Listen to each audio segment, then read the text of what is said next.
The Gaza Strip, a land of 365 square kilometers, about 141 square miles, home to 1.7 million people, stuck between the Mediterranean Sea, Israel, and Egypt. Often described as the most crowded place on earth, a place of suffering and starvation. Gaza is still the home of quite a few millionaires, while others, described as refugees, live off United Nations charity.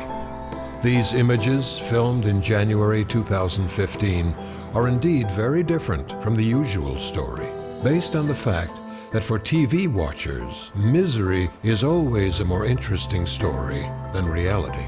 Supermarkets full of goods, luxury cars and houses, malls, are the other side of a coin which always falls on the same side, in order to present a certain negative narrative. Yet it would be a lack of consideration and humanity, nor to say an insult to the suffering of Palestinians living in Gaza, to understate what they have been enduring the last decade. Rather, the question that one should ask is, who is responsible? In 1948, as a response to the partition plan voted at the United Nations, which was to divide this remaining part of the region of Palestine into two countries, surrounding Arab nations tried to invade the newly reborn State of Israel, leading to what will be remembered as the War of Independence by one side and the Nakba, the catastrophe, by the other.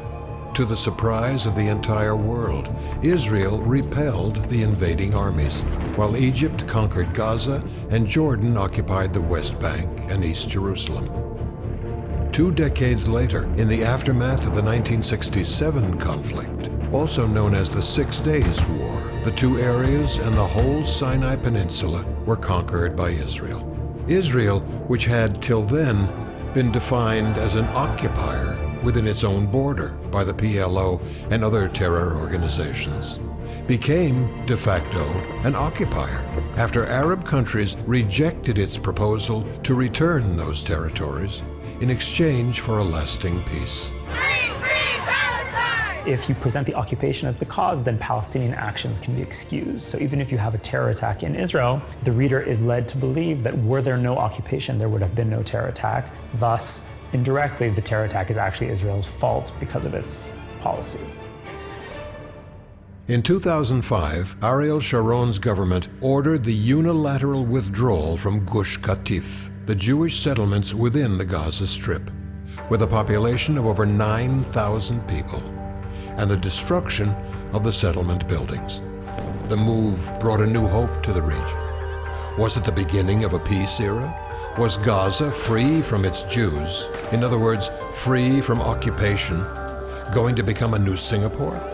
A model for future cooperation between two cultures, two religions, two nations?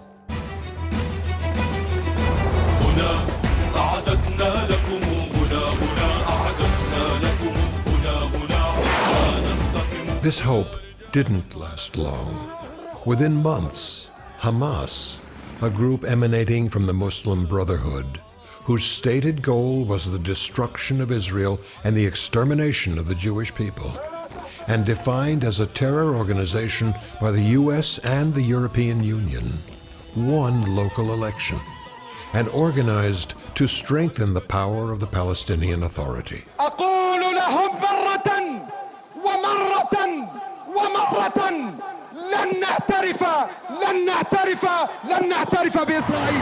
Immediately after its victory, Hamas conducted a purge. Hundreds died. Many more were sent to prison. Within hours, the terror organization was ruling Gaza. أنا انتقلت من غزة لرام الله عشان حسبة الانقلاب اللي صار في غزة على السلطة الوطنية. هناك صار الانقلاب على السلطة في غزة وتم من حماس عجبت على الناس هناك، قطعت اجريهم، وفي الجار اخذوه قطعوا له ايديه وقطعوا له اجريه، وكانوا يرموا الناس من فوق الاسطوح، كان عجبوا كثير. مادام ما في حدا يردها، ايه نعم رايحه تضل في الاستمرار والقتل والتقطيع الايادي، نعم صحيح.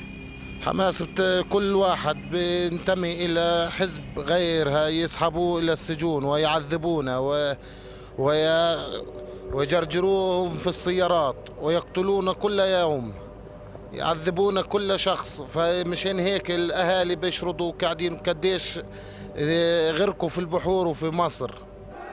When Hamas took over in the military coup in June 2007, the military coup lasted 3 days. I don't know how many examples you have in the world that the military coup is taking only 3 days. In Gaza Strip, it was well understood that there's only one chair, and the question is who is going to sit on this chair? Either Fatah, as it was up until June 2007, or Hamas. I was not surprised that Hamas took over because neither under Yasser Arafat nor under Mahmoud Abbas, none of them fought against Hamas in Gaza Strip. لن أخفي سراً حينما أتحدث أن هناك كنا خصوماً ما قبل الحرب مع حركة حماس في قطاع غزة. عندما نتحدث عن هذا الموضوع نكون دقيقين، فهناك من أعدم من العملاء في أرض الميدان، وهناك من قتل ظلماً، وهناك من أطلق النار على أطرافه أيضاً ظلماً من مجموعات كانت ملثمة وكانت محسوبة على حركة حماس. I remember Hamas even before it became under the name Hamas. It started under the name Mujamma Islami, a group headed by Sheikh Yassin. Started it almost in 1982.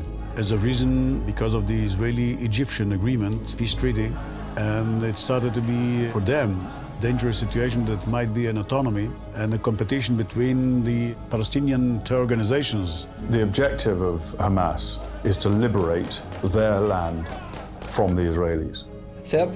ستبقى المقاومة قائمة إلى أن تتمكن من تحقيق أهدافها وتطلعات شعبها بإذن الله عز وجل، ونعتقد أن الاحتلال إلى زوال. Now, by their land, they don't mean the Gaza Strip. They mean the whole of Israel, the Gaza Strip, the West Bank. They mean the whole territory. Their objective is to remove Israel from that, the Israelis from that. Their charter requires them to do that. When they suspected someone from within Hamas ranks to be a collaborator with Israel, just suspicious. Never mind if they didn't need facts. It's not a tribunal. His death was inevitable.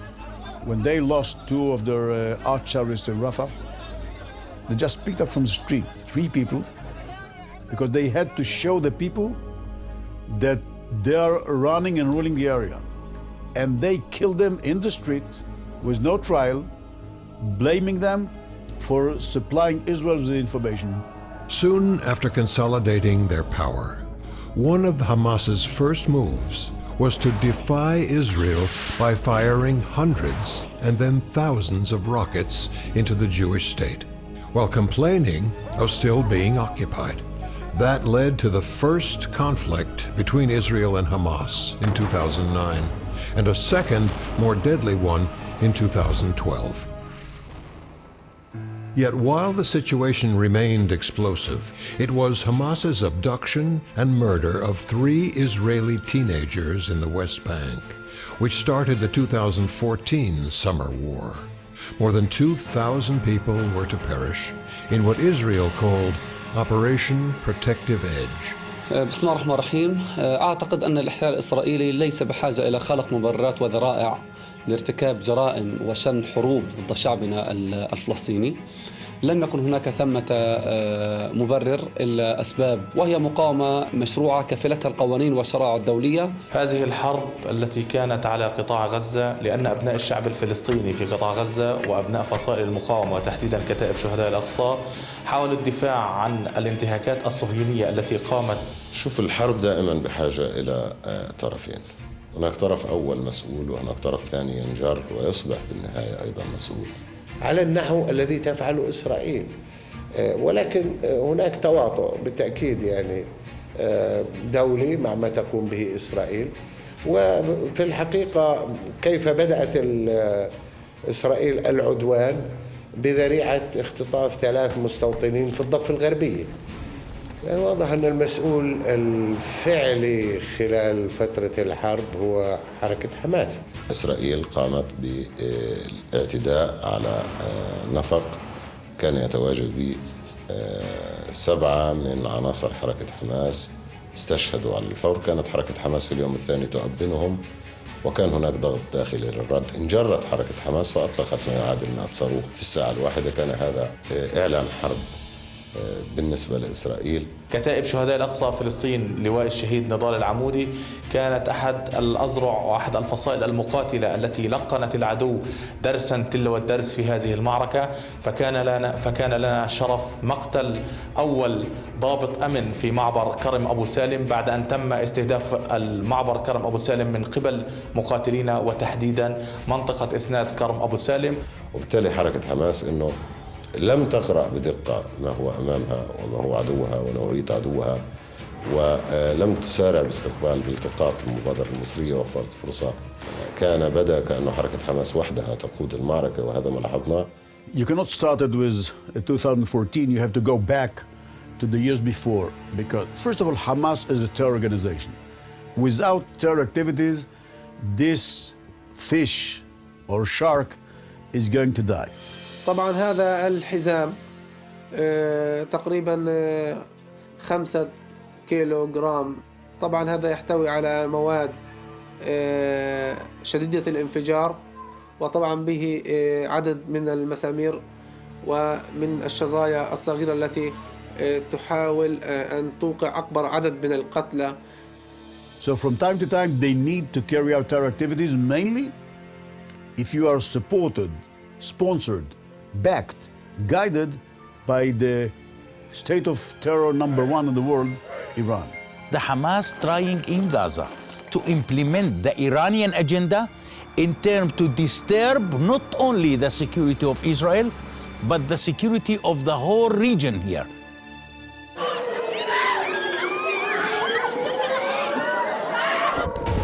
Due to the increasing number of Hamas's rockets indiscriminately targeting Israeli civilians, the world understood Israel's need to stop the aggression and presented a rather balanced point of view.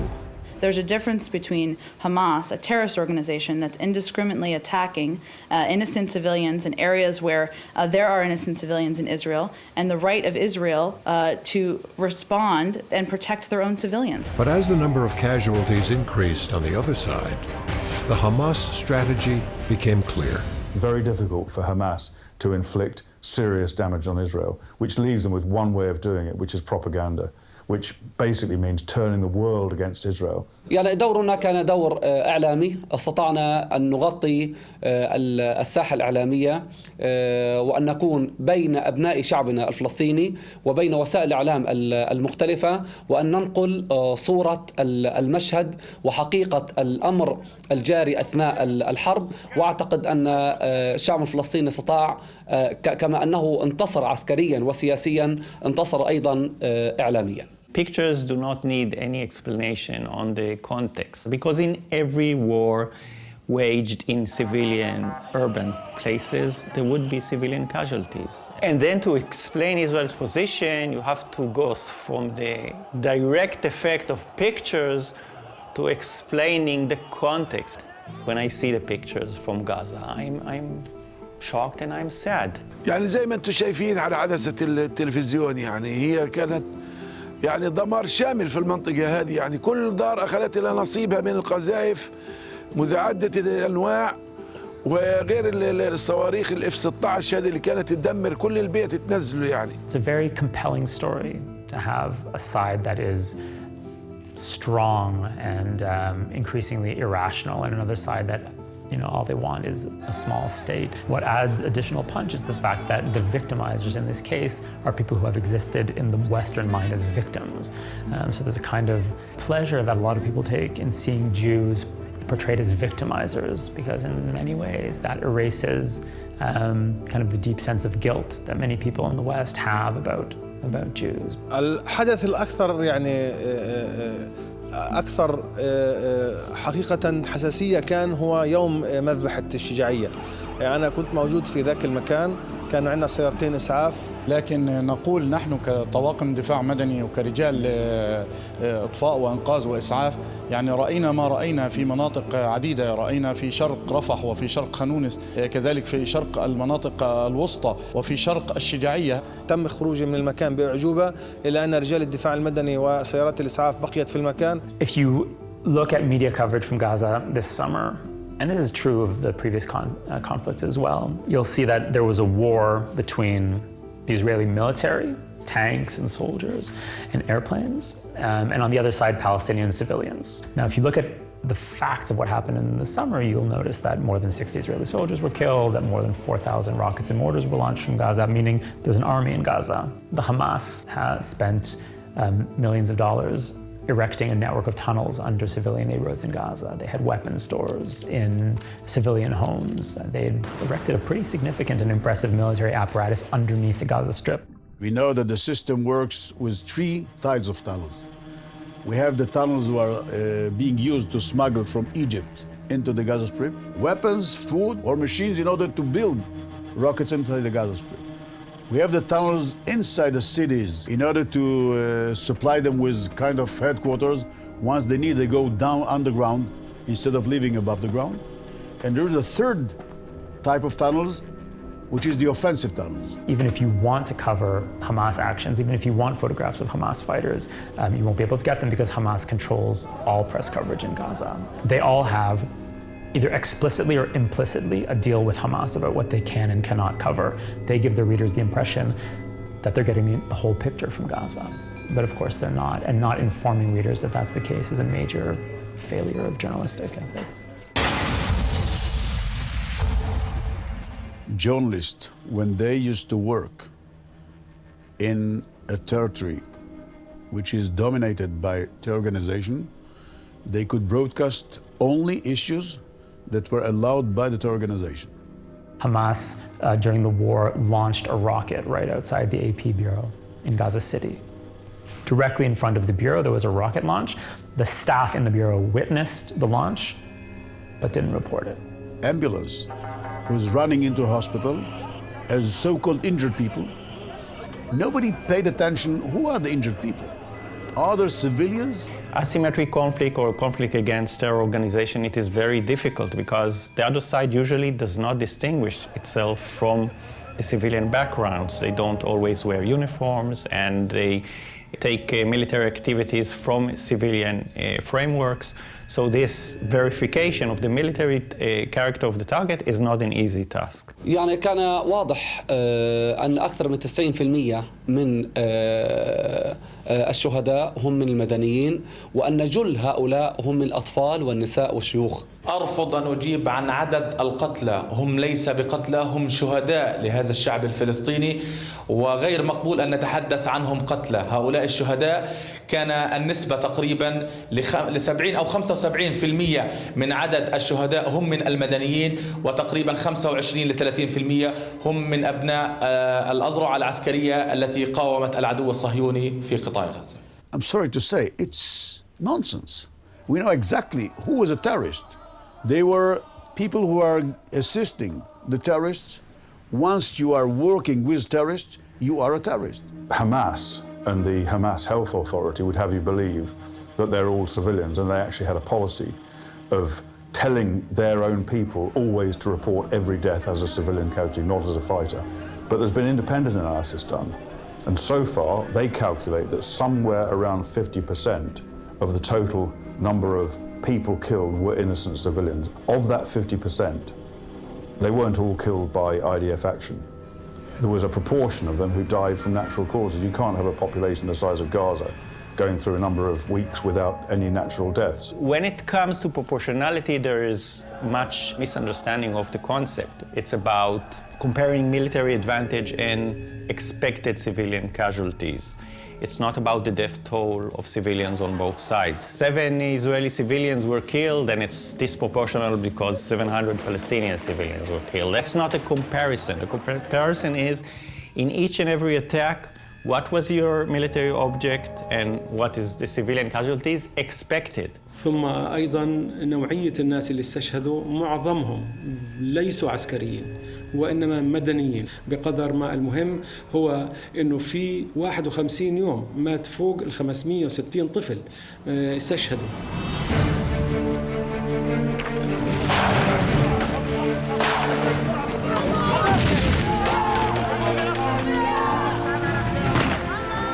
It is difficult to argue with these figures, since the definition of what is a child is very different in many places around the world. And children are being trained to kill by Hamas and used as propaganda tools. For instance, among those 560 children declared killed by the IDF, a large majority of them being boys, 20% of them were above the age of 15. A number of them were 17 and older.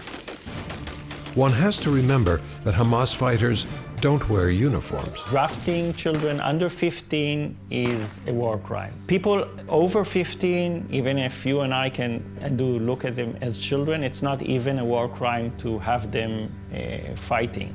Of course, states that have signed and ratified the conventions on child rights do not draft children under the age of 18, and that's the rule in Israel. But that's not the rule for Hamas, and of course, sometimes they can use children even beneath the age of 15, which is a war crime.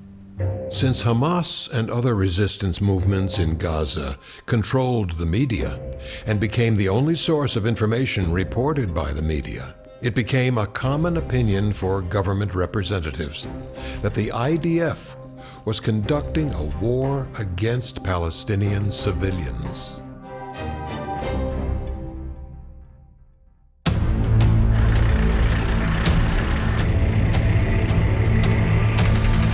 I went up north to visit my family. I was there for 2 days, and then I got the call to come back to base. It escalated quickly, so we got all of our equipment ready, and we went in that night. Hadar was the third year of his army as an officer, and he just finished commanding basic training in Givati and was about to switch to another job. Tzal was very busy with looking for the 3 boys in the West Bank, and as a direct consequence, after the Hamas started shooting missiles to Israel, Israel and Tzal specifically prepared to this war. And Hadar, as part of his regiment, allocated to the south of Israel, so it was clear. We are a squadron who make visual intelligence. Before the conflict, the protective edge, we had a situation when children was kidnapped, and one of our main job was to find them. And we needed to find those people, to find those children, and to find the people who took them. So from this situation till the end of the conflict, I was constantly here from morning to night. The rules of engagement in Gaza, which is a very densely populated area, are very strict, probably the strictest you can ask yourself to be. We have a book that every soldier has to carry on them that has the ethics of the Israeli army, and it talks about taking care of the civilians of the other side, even at the cost of putting danger to yourself. The IDF, in the techniques they use, they make sure that everything they do is designed to absolutely minimize the possibility their soldiers will kill innocent civilians. And I don't think any army in the world has as sophisticated a method of trying to do that as the IDF. And part of the reason for that, obviously, is the fact that Israel has a strong morality. We have a real-time video. You can see the forces on the ground, we can see people, we can see vehicles. Before any attack that made by the Air Force, we came to the target. We could see if there's any civilians around, if there are children, if there are adults, and we're supposed to say that this target is clear. No bomb was launched before we said that the target is clear. A lot of strikes are happening like this. You come to the place where you need to release the bombs, and until the last second you release the bombs, you can still have an order to abort the mission, because by intelligence and by drones and by video, they realize that a civilian is even approaching the house, or there's a car on the road and they don't know who they are. So in the conflict, at least 6, 7 times I was in a situation where very close to the point where you have to drop the bombs, I was aborted because the target wasn't clean. There was a ship that were trying to cross the border towards Israel. We already had all of the permissions and stuff to stop them. And the only thing we could do to stop them was to shoot their mortar to stop the boat. There were 3 people on the boat. One of them was a kid. So immediately when we started to come and sail towards them, he jumped on the engine and hugged it that we couldn't do anything. And we didn't. And I remember that was one of the bombing in my own city. I get a phone call from my mother. She's saying, oh, everything okay? And I can hear my sister in the background, and she's nervous. And I understand she's just a kid. And she told me, keep doing what you're doing. You're doing it great. And she doesn't even know that my main job was to protect Palestinian civilians, more to protect my own family. If they do believe that there are civilians there in that target area, they will then warn them to leave, and that can be done by a number of means, dropping leaflets, by giving radio broadcasts, sending text messages, making phone calls to the houses, speaking in Arabic. طبعا هذه ديدنة العدو في كل حروبه عندما كان يبعث رسائل للمواطنين بإخلاء البيوت حتى يتفرغ للمقاومة، حتى يتفرغ للمكان، حتى يقصف براحته وبشكل ليس بالحرب الأولى التي تكون بهذه الطريقة. لا شك أن إسرائيل بدأت في البداية فعلا تعطي نوع من التحذيرات خصوصا قبل ضرب أي منزل. إنه يحذروا منطقة بأكملها بالخروج من بيوتها وترك ما يملكون في داخل البيوت.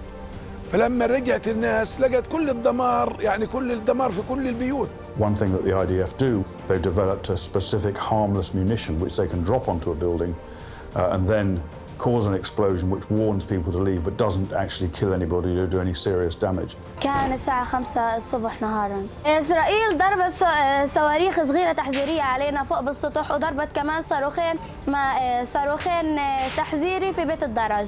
طيب ليش ما شردتوش؟ احنا كنا مفكرين انه هذا ضرب مدفعية او عشوائي، بس هو طلع صواريخ تحذيري. كان في منه. كانوا يحذروا الناس يقولوا اطلع من الدار، بدنا نقصف الدار. بيقصف الدار صاروخ صغير، بعد ب5 دقائق بيقصفوها كبيرة وبنزلوا. طواقم الدفاع المدني في ليلة كانت ليلة ساخنة في قطاع غزة. اتصل علينا الأهالي من منطقة الشجاعية بضرورة حضور طواقم الدفاع المدني لعمليات إخلاء المواطنين المصابين من المكان. تم التواصل مع الصليب الأحمر، وهي الجهة الرسمية التي يعني نتواصل معها بضرورة التنسيق في المناطق المتاخمة والمناطق الحدودية. الصليب الأحمر يعني حسب ما يأتي إليه من تعليمات تأخر هذا التنسيق. جمعت القوة بالكامل في موقع الدفاع المدني، وقلت لهم الحكاية من البداية أنه لا يوجد تنسيق في هذه المنطقة الحدودية. من أراد أن يخرج على عاتقه الشخصي ويضع روحه على كفه ويتوجه إلى منطقة الشجاعية، فلم أجد شخص واحد يتوانى عن هذه المهمة. لم أجد شخص يبقى في الموقع حتى يحرس تنهار من هذه الصواريخ التحذيرية. لذلك كنا نتوجه إلى المكان ونجد ونرى بأم أعيننا هذه الصواريخ التحذيرية. لذلك كنا نقول ونحذر المواطنين أنها هذه ليست صواريخ تحذيرية، بل إنها صواريخ قاتلة كانت تؤدي على الممتلكات وأيضا على الأرواح. While hundreds of thousands of casualties are counted in neighboring Syria, against a background of general indifference, some 2,000 casualties after 51 days of war in such a highly dense area could not be regarded as a genocide, as Hamas propaganda would want to make us believe. Yet every civilian death is a tragedy that should be avoided at any price. And since the IDF seems to have taken all possible precautions in conducting this fight against Hamas, the question remains, who was responsible? If you're fighting in a built-up area, fighting in a civilian population, it's impossible to avoid casualties. It's impossible to avoid mistakes. Technology goes wrong. Weapon systems, missiles, even hugely expensive, sophisticated missiles sometimes go to the wrong place. Explosives often are unpredictable. People get confused in the heat of battle with the noise, the shouting, their comrades maybe getting killed beside them, lots of different people moving around, the smoke, the fear. That confuses people and it causes people to make mistakes. It's not reasonable to assume that Hamas shoots thousands of rockets which are very inaccurate. Some of them we know landed in the Gaza Strip. من يعمل يخطئ. ربما تكون هناك صواريخ انفجرت على المنصات. الله أكبر!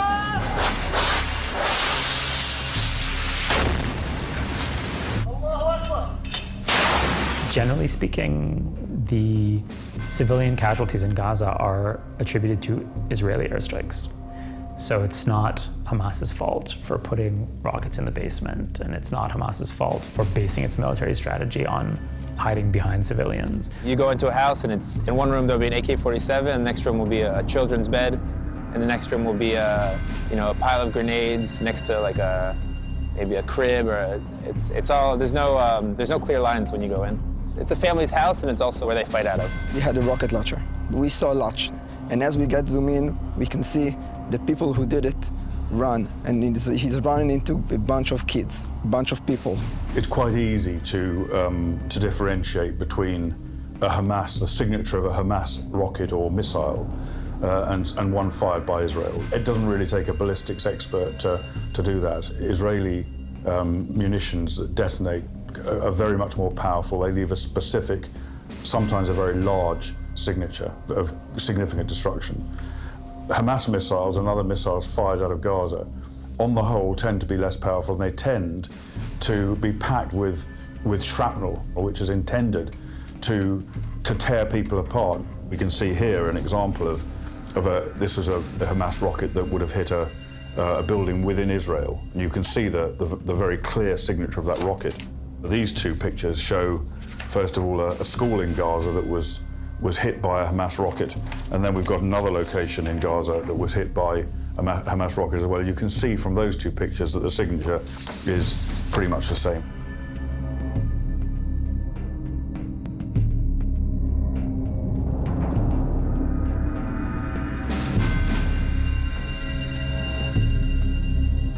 In a report published on March 26, 2015 by Amnesty International, it is stated that not only did Hamas repeatedly launch unlawful attacks during the conflict, killing 6 and injuring civilians inside Israel, but in many cases, their rockets fell back into Gaza, causing damages and killing innocent civilians.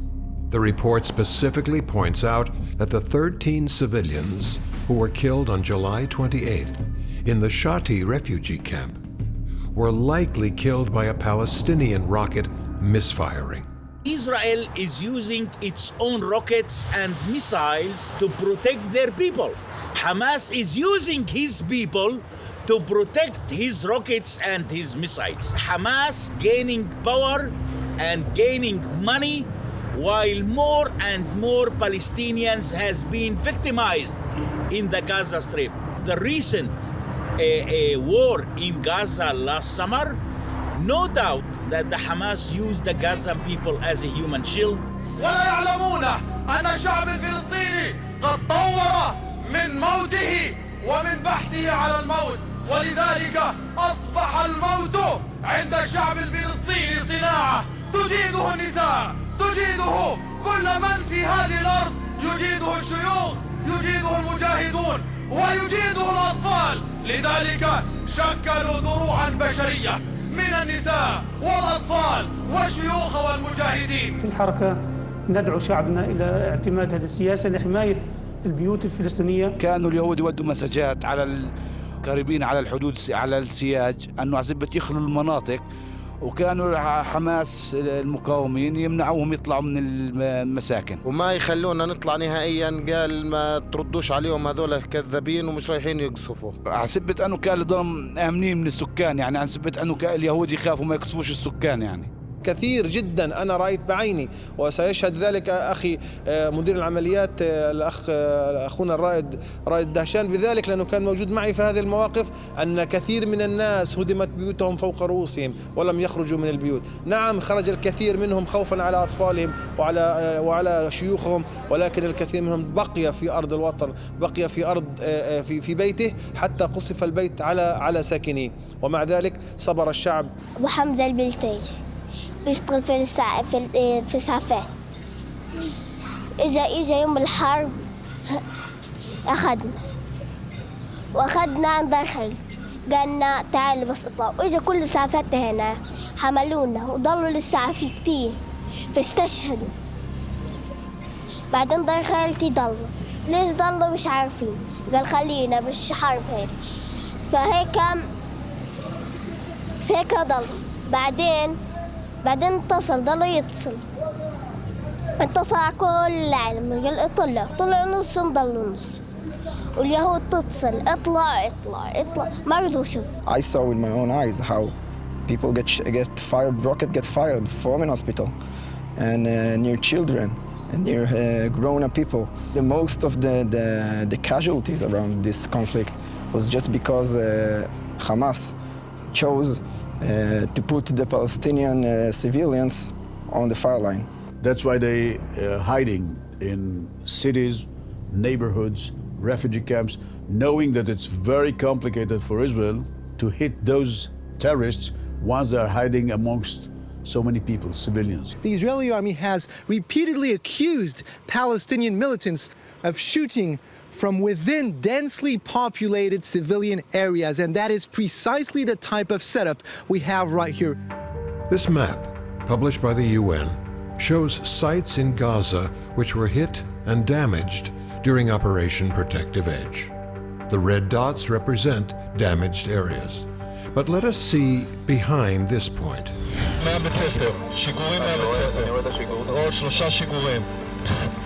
Behind this other point.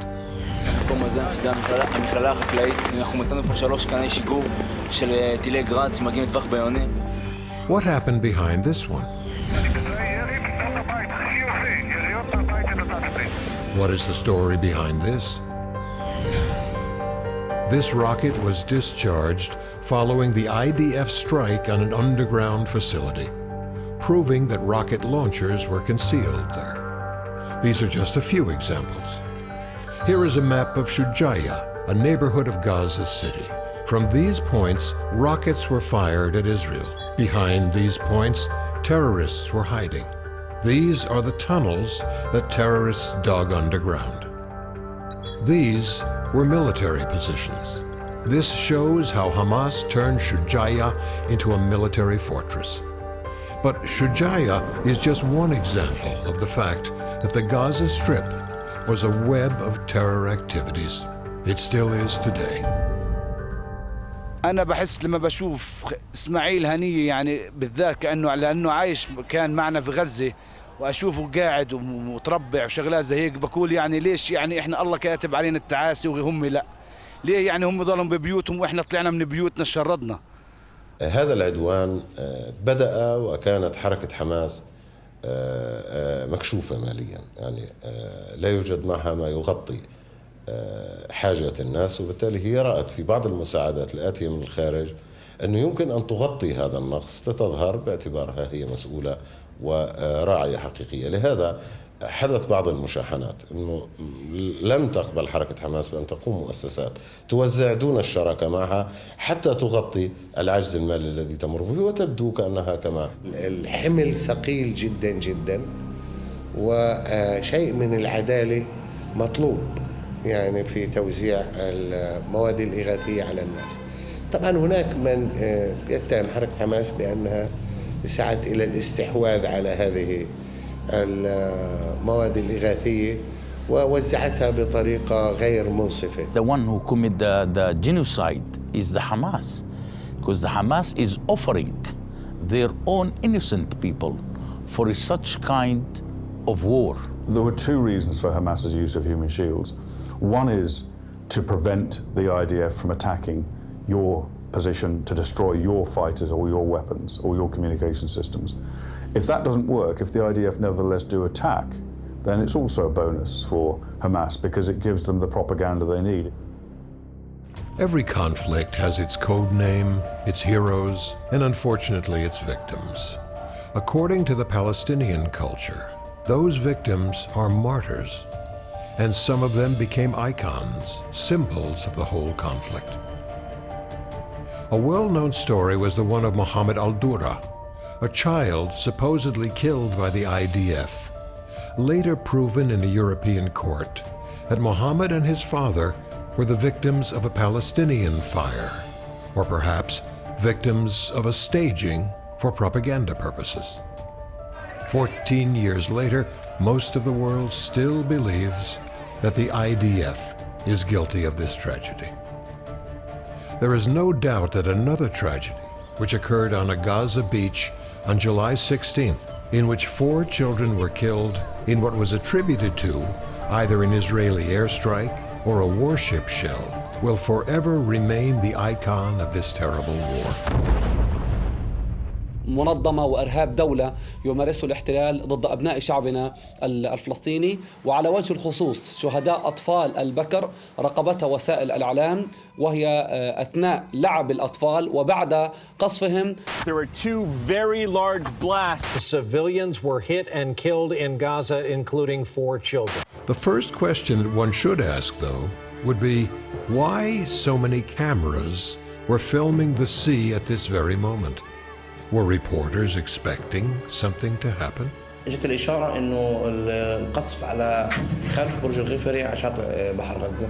اول ما خطر في بالنا الاستهداف انه يكون لقوارب الصيادين، يكون الاستهداف لمجموعات، يعني ما يكونش الاستهداف انه اطفال. الكونتينر بيرجع واللي هنا الله العليم زنانه، لانه الصوت هذا في زي في صوت زي هيك، فاهم علي؟ زي تنفيسه. هم استشهد واحد في الكونتينر، استشهد 3 وانا بحكي معهم، في واحد 2 منهم تصاوبوا. فلما توجهنا لشاطئ البحر عند الميناء فوجدنا شيء مفزع، وجدنا شيء مش طبيعي.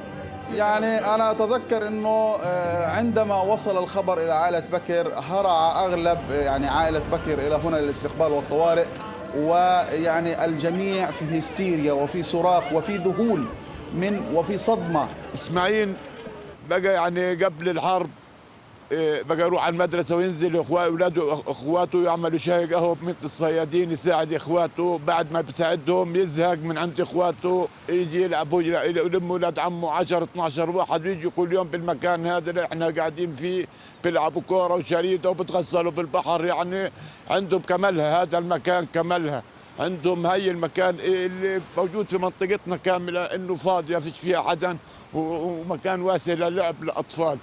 أخذوه مني. بتشتغلوا حاجة؟ بشتغلوا كتير، كل لحظة بشتغلوا، كل يوم باجي في المكان اللي استشهد فيه بستنى أشلاءه تطلع من البحر. كان الناس خايفين يصلوا شاطئ بحر غزة، إنه بصفة إنه في كان زورق مقابل الشط، فالناس خايفة تروح، الناس المدنيين خوف إنه يضربوا قذيفة مرة ثانية.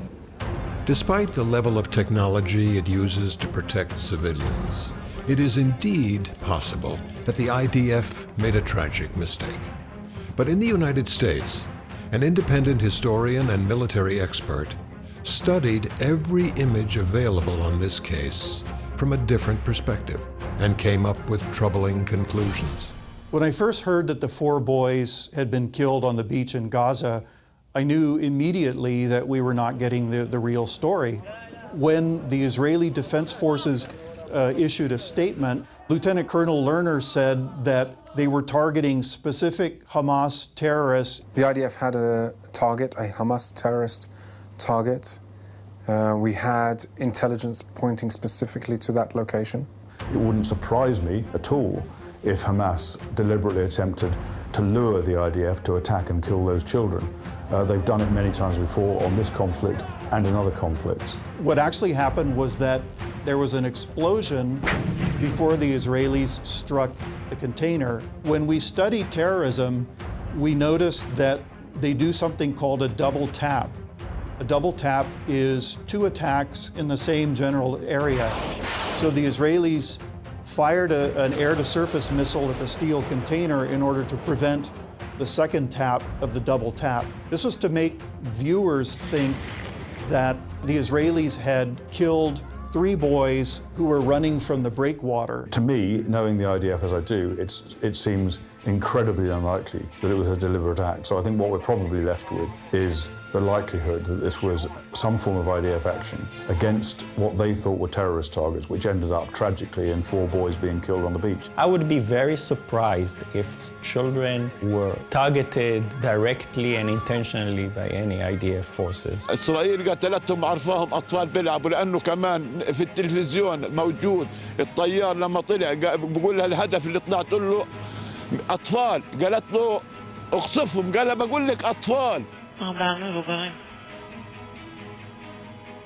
5 בסדר, זו מטרה שהיא מאוד מאוד רגישה, גם ילדים וגם הרבה אנשים שעד עתה יפלו.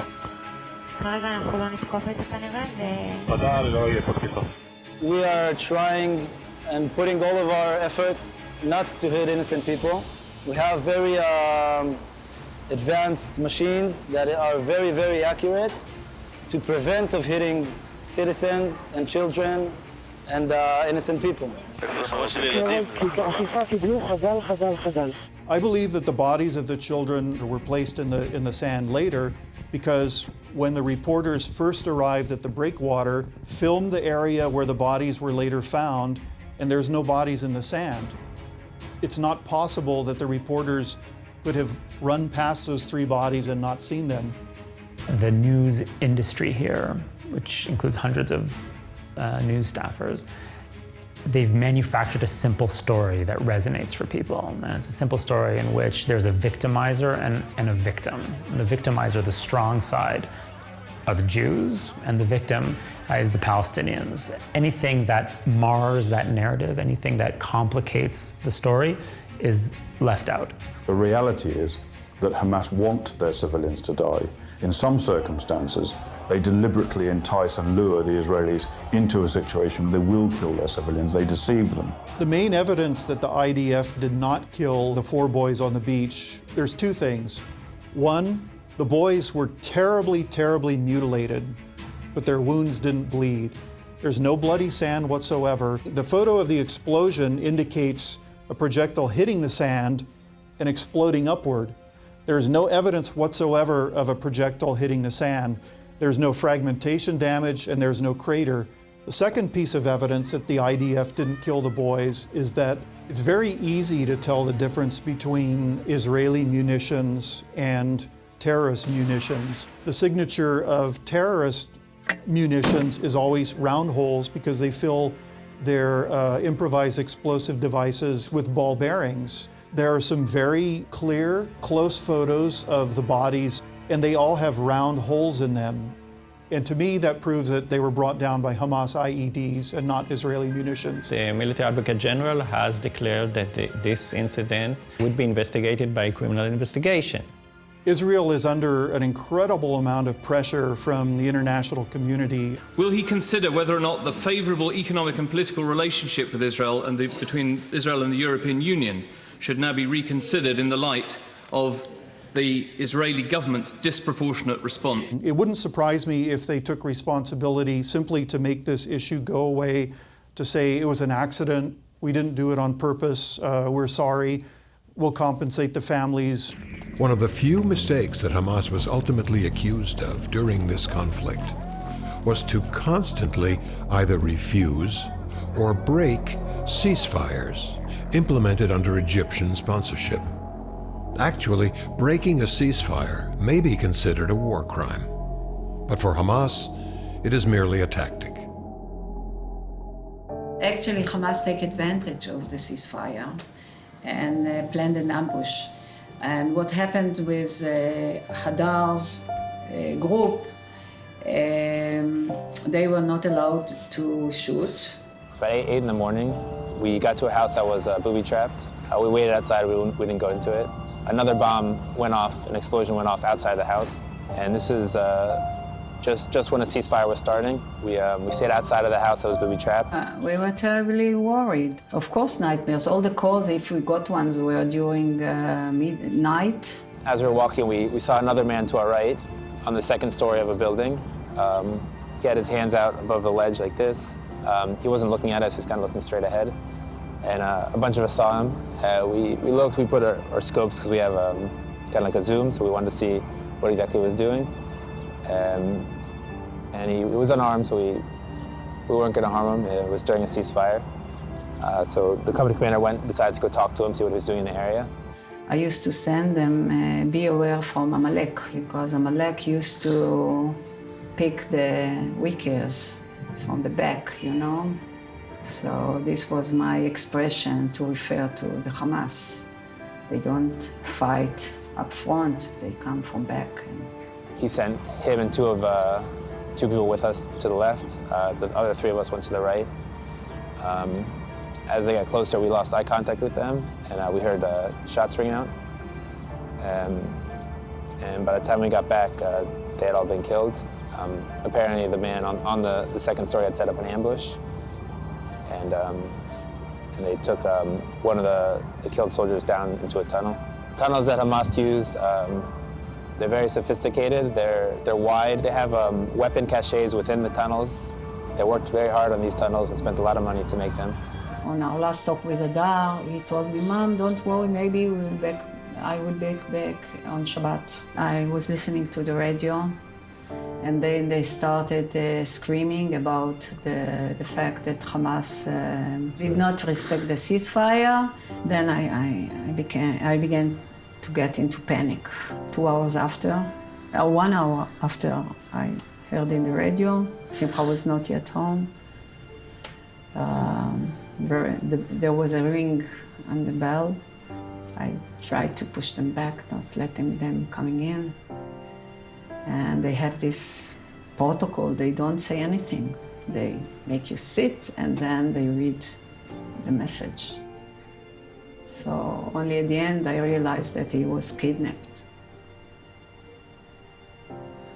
And I don't know what word to use. The world isn't looking at the conflict the way I look at the conflict, the way I see it. I know as a pilot, the Air Force did everything in its powers, so I know what I hear around the world isn't true. Why? Because I experienced it. There is almost no end to the war crimes being carried out by Hamas, and these are not being investigated. The trouble is the attitude of Western leaders, of the UN Secretary General, of the President of the United States, of other world leaders, human rights organizations who fail to condemn Hamas for using human shields. The problem with that is that it encourages Hamas to do more. We didn't come in there to ruin these civilians' lives, and we understand how much they struggled. The shooting of the rockets of Hamas towards the south of Israel is something that no Palestinian believe in it. No Palestinian can imagine that in such kind of shooting rockets we can get the state. احنا بنتمنى ان ترجع السلطه وتسلم المعابر بدام هي مسكر المعابر معبر رفح ومعبر بيت حنون ومعبر ايرز. الوضع غزه سيء جدا، يعني ما بقدر ينعاش فيه اليوم. ما بدنا نضل زي هيك مشردين، انا هون في مدينه رام الله واهلي في رفح. بدنا نلتم الشمل، اروح ازورهم يجوا يزوروني. بدنا يرجع السلام زي اول واحسن ان شاء الله. We would like to approach all these humanitarian organizations to bring back Hadar, our own bodies. This is very important to us. Israel is committed to bring our sons home and would be committed to help the people in Gaza on a humanitarian base if they act accordingly. Hamas is refusing to be part of this humanitarian process. ستبقى المقاومة قائمة إلى أن تتمكن من تحقيق أهدافها. مستقبلنا بإذن الله سيستمر وسيزدهر وسنصل إلى ما نبتغيه بإذن الله تعالى، وهو النصر على هذا العدو الصهيوني. بحكي بديش السلام، بتمناش أسلم مع اليهود.